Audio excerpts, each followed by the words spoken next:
Welcome to the Brand New You podcast, where we believe that success really is a staircase, not a doorway. Are you ready to start climbing? Then let's get started in 3, 2, 1. Let's go!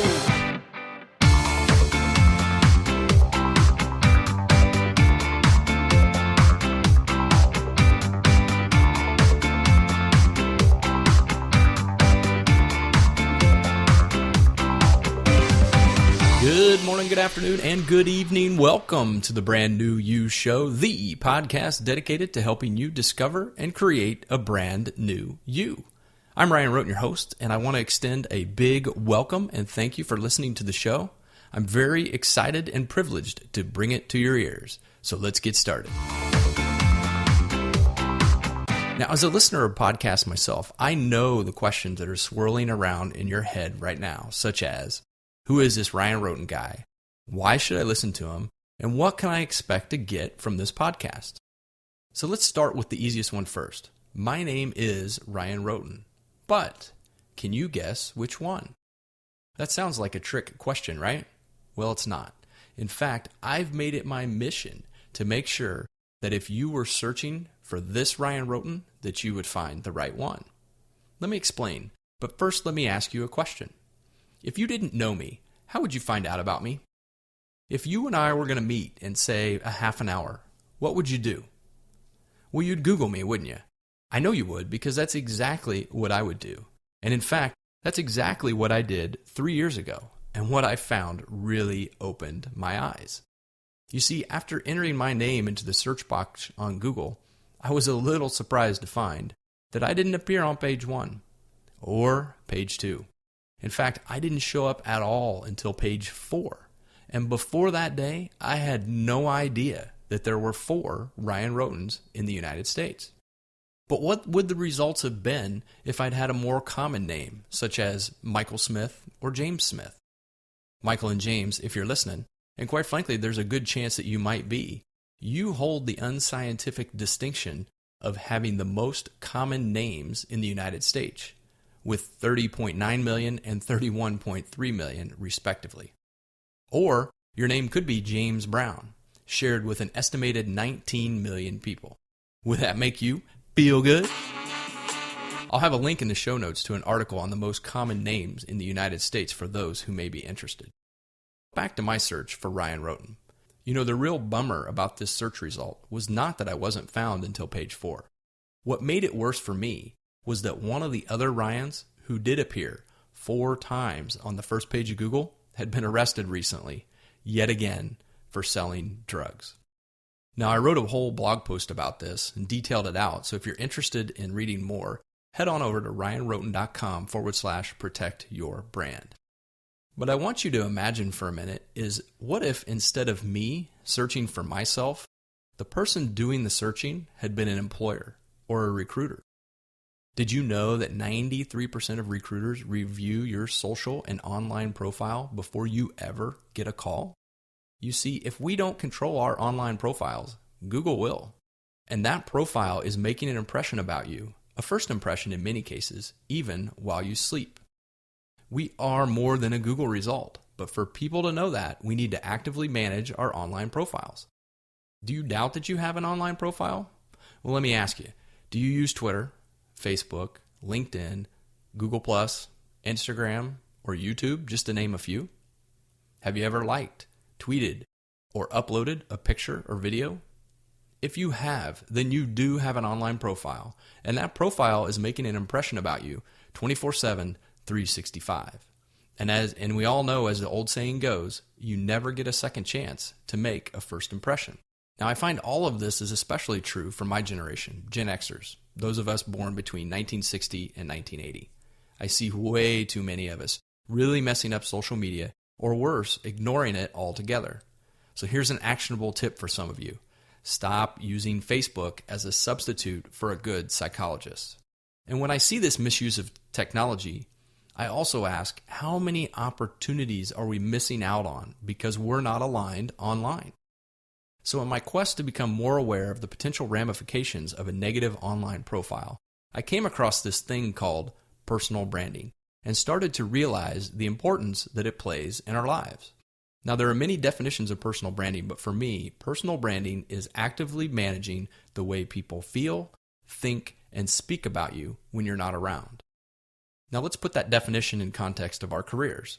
How many decisions about you that directly impact your livelihood get made right in front of you? Well, none, right? I mean, after all, decisions about who stays, who goes, who gets promoted, and who doesn't are literally made when you're not around. So when those types of decisions are being made, don't you want people to feel, think, and say great things about you? Of course you do. We all do. But in order to get there, we need to be actively managing what people think and feel about us when we're not around. If we take the time to actively manage our brands, we might just be the first person who comes to mind when that next big promotion comes up. Now, the reason you should listen to this podcast are obviously going to be different for each and every one of you. But I'm guessing that the vast majority of us share the same story, or a similar one. You see, it wasn't until I did that Google search that I began to consider actively managing how people think and feel about me. Perhaps like many of you, I was just going through the motions of life, taking the kids to the basketball games, their cross-country meets, and just basically in general being a chauffeur for my children. And because I was just going through the motions and not really paying attention to the evolving world of work and how technology is impacting it, not long ago, I found myself smack in the middle of a career crisis. I had no idea how I got there, or worse, how I was going to get out. As a Gen Xer, I had 20 years of great and diverse experiences, and I had loads of industry knowledge. I was confident that I was next in line for that big promotion. The one that you've been working on for the last several years. And then it happened. I got passed over. To say I was devastated would be an understatement. I was at a loss for words. No one could tell me why I didn't get the promotion. No one offered to help. I was alone with my thoughts, and I felt totally dejected. Now, I'm not one to sit idly by and hope that an answer lands in my lap. So during my hour-long commute to work, I started to ask myself a lot of questions. Questions I'd never considered before or let alone asked, such as, what's wrong with me? What am I good at? What do other people think about me? Am I making a difference? Is this it? Is this what I'm supposed to do for the rest of my life? Have you ever asked yourself any of those questions? If so, you're not alone. For me, as I asked myself these questions, I kept coming up with no good answers. I began searching for answers elsewhere. I Googled, chatted, and read all of the normal resources and found nothing helpful. Nothing resonated or helped me answer any of those questions. Until one day, during my commute, I was listening to a podcast and the subject of personal branding came up. And it was a light bulb moment for me. 2 days later, I hired an executive coach to help me start to answer all of those questions. And for the next 3 months, she walked me through the process of beginning to define my personal brand. Now, I say beginning to define because what's great about personal branding is that once you perceive that you have a brand, you can start to actively begin to manage it. And when you manage your brand, it gives you the opportunity to reboot, if you will, your career and maybe even your life. Now, I'm not going to lie, it takes a lot of work to understand your brand, but it's important that you do so. George Bernard Shaw once said, "Life isn't about finding yourself. Life is about creating yourself." And you can't create yourself if you don't know where you are today. Take me, for example. I now understand my strengths, my skills, as well as those areas where, quite frankly, other people might just be better suited for a certain role than I would be. And this knowledge doesn't come accidentally. You can't decide to recreate yourself if you don't know where you are today. It takes time and effort, but now that I know my brand, I can begin to align who I am with what I do so that I can achieve my goals both professionally and personally. As Tom Peters once said, a personal brand is your promise to the marketplace and the world. What's your promise? So what can you expect to get from this podcast? Well, this podcast is dedicated to helping you understand how personal branding and social media, when used correctly, can help you discover and create a brand new you. Once a week, we'll meet here to learn and share best practices and the latest trends through a combination of solo shows and interviews with recruiters, career coaches, personal branding, and social media experts. Now, why am I doing this podcast? Because frankly, life is too short to do work we don't enjoy.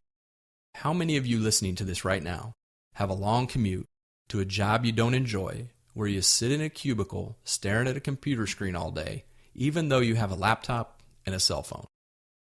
How many of you were told by your parents growing up that the formula to success was to get good grades, go to college, get a good job, and then you'd be able to live happily ever after? And you did all that, but you're still not happy.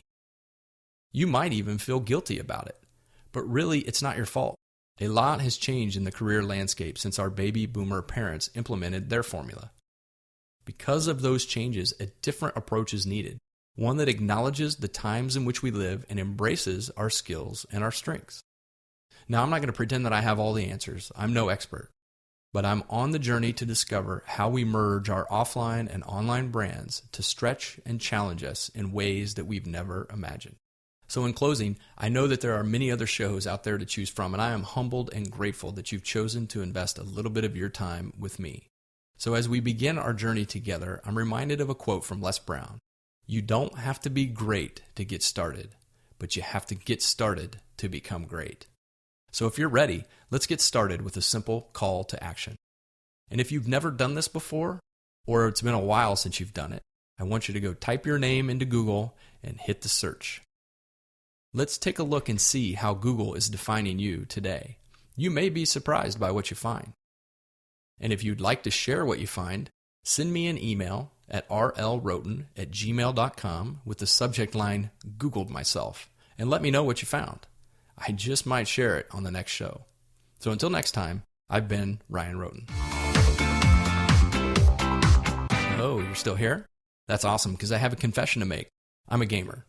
That's right. I'm a middle-aged guy who plays video games. And man, does that feel good to say out loud. In fact, now that it's out there, my gamer tag is Hubris1 if anybody out there wants to connect on Xbox. But gaining Xbox friends is not why I'm telling you this. Earlier, I told you that I listen to podcasts during my commute to work. And one of the podcasts that I listen to regularly is Chris Brogan's The Owner's Mind.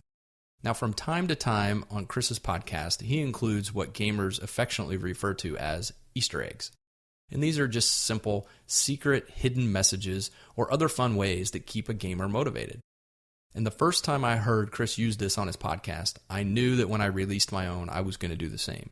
So Chris, I'm stealing this segment directly for you, and I hope that you'll forgive me. Now, if you don't know who Chris Brogan is, I highly recommend you check out his podcast, The Owner's Mind, and head over to chrisbrogan.com and get on his newsletter. The newsletter comes out every Sunday morning, and reading it with my first cup of coffee has become a Sunday morning ritual for me, and I know it will for you too. Now, I'm not going to have an Easter egg on every show, but if you get to the end and there's still some time left, keep listening. So in this first show, I want to give a shout out to a few people who have been an integral part of making this podcast happen. So I'm extending a special thanks to Dustin Hartzler from YourWebsiteEngineer.com. Dustin is a walking wealth of knowledge on WordPress and content management systems. If you have a question about WordPress, he's your man.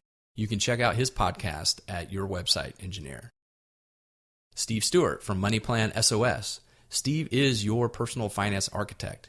He will teach you how to pay attention and not interest. Steve's podcast is called MoneyPlan SOS. Joseph Michael from josephmichael.net. Joseph is a serial entrepreneur who helps people work more efficiently and create awesome things online. His latest online course can be found at learnscrivenerfast.com. If you're an author, blogger, or aspiring to be either one, you should really check out his course. It's very good. And of course, Jared Easley from starofthedoubts.com. Jared is one of the co-founders of the Podcast Move It Conference, a prolific networker, and probably one of the nicest guys that you'll ever meet. You can check out Jared's podcast at Star of the Doubts.